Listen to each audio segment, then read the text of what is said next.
Welcome to Lucky Twisted Garage. Today I'm going to introduce you guys, show you my 1939 Plymouth, tell you a little bit about this thing. Started out life as a 1939 Plymouth Road King. Just kind of got chopped up a little bit. Roof is lowered. Was a 4-door. Was chopped up into 2-door now. When I got this thing, she was a little worse for wear. I had a Mopar subframe tacked into the body. Probably wouldn't take too much horsepower. So, next best thing, seeing as I like to mud race, we put it on a 1-ton Chev chassis. Put a Dana 60 underneath the front end of this thing. The diff is over here, tore apart.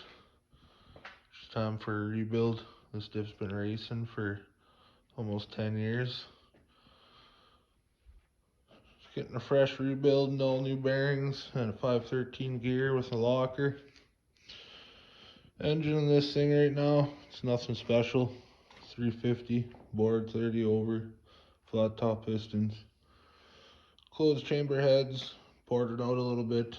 It's an old circle track motor. It's got a cheater circle track cam engine in it. Works alright. Torquey little motor. Transmission is a turbo 400. It's got a Summer Racing brand 4000 stall converter. Full manual valve body in it. Forward pattern. Good old Kirky racing seat. Can't go wrong with that. Steering column out of a 79 Ford.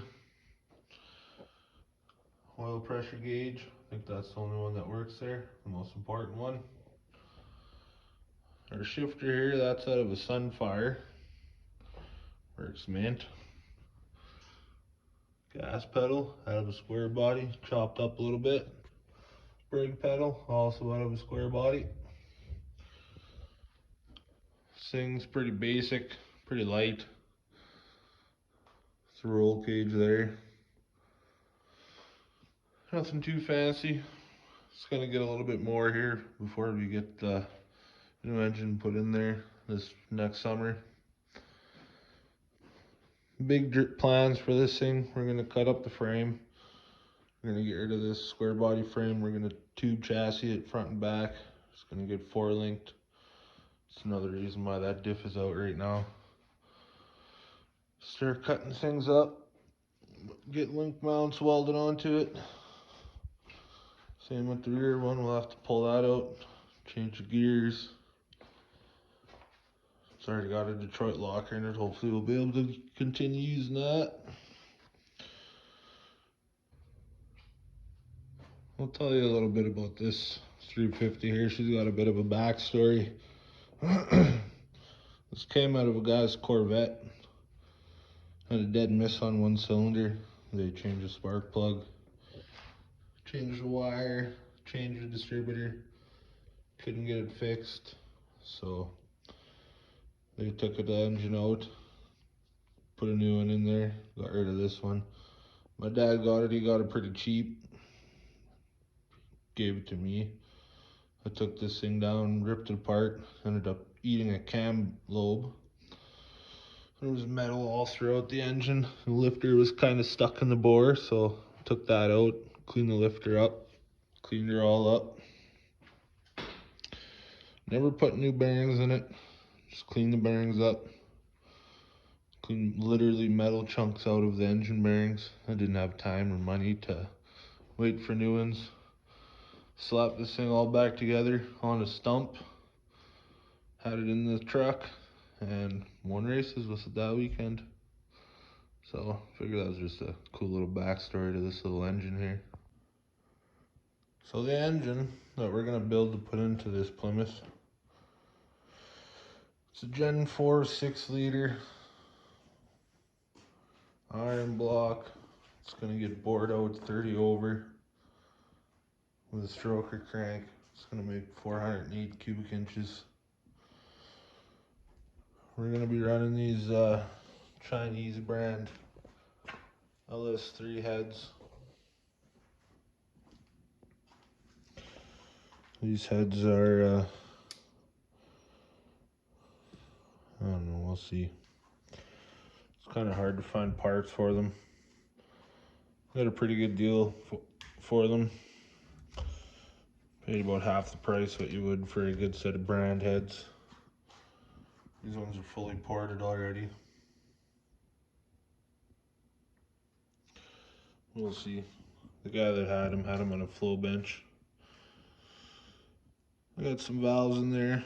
The valves for these heads, they are half-inch longer than your regular LS style valve. I'll show you that here. Grab an exhaust valve.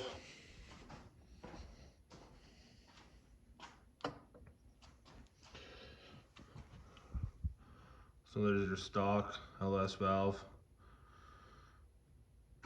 And these aftermarket LS3 head valves.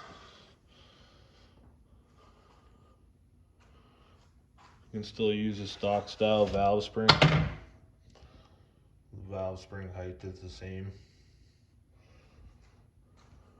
The valve spacing. These valves here, they have LS7 valve spacing instead of LS3, which is pretty common for aftermarket heads, I guess. I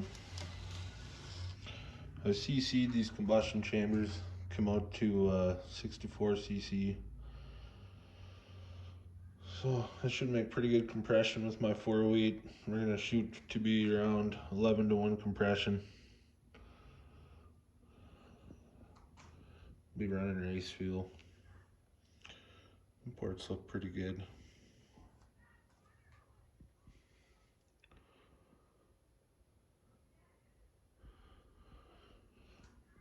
The turbo we're gonna be using, just down here.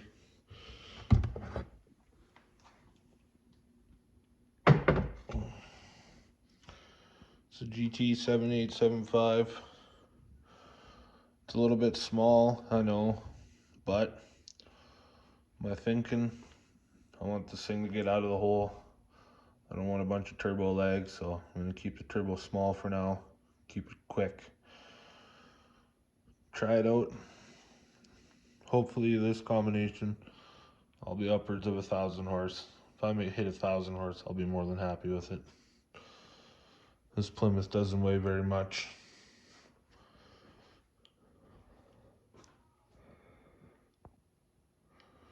So the transmission in this thing, we'll be pulling it out.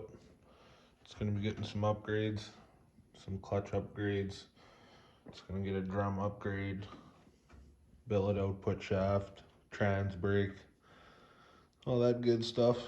So that's gonna be coming out, and hopefully I'll be able to get that on video for you guys. Doing that here in my garage. Transfer case we're gonna be going with 205 transfer case, mated to a turbo 400. Seems to be the go-to thing. Should hold up pretty good, I think. Right built 205. The frame and the suspension in this thing, it's all coming out.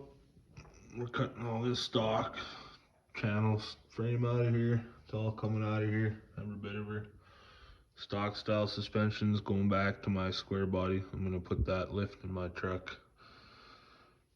And this thing's getting 4-link front and rear.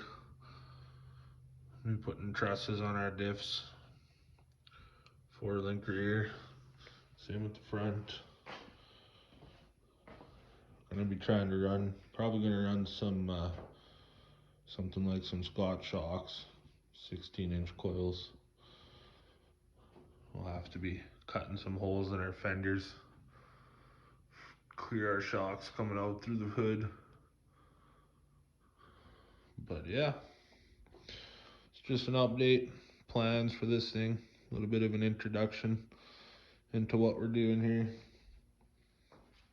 If you guys like what you see, give our channel a like and subscribe. And bye.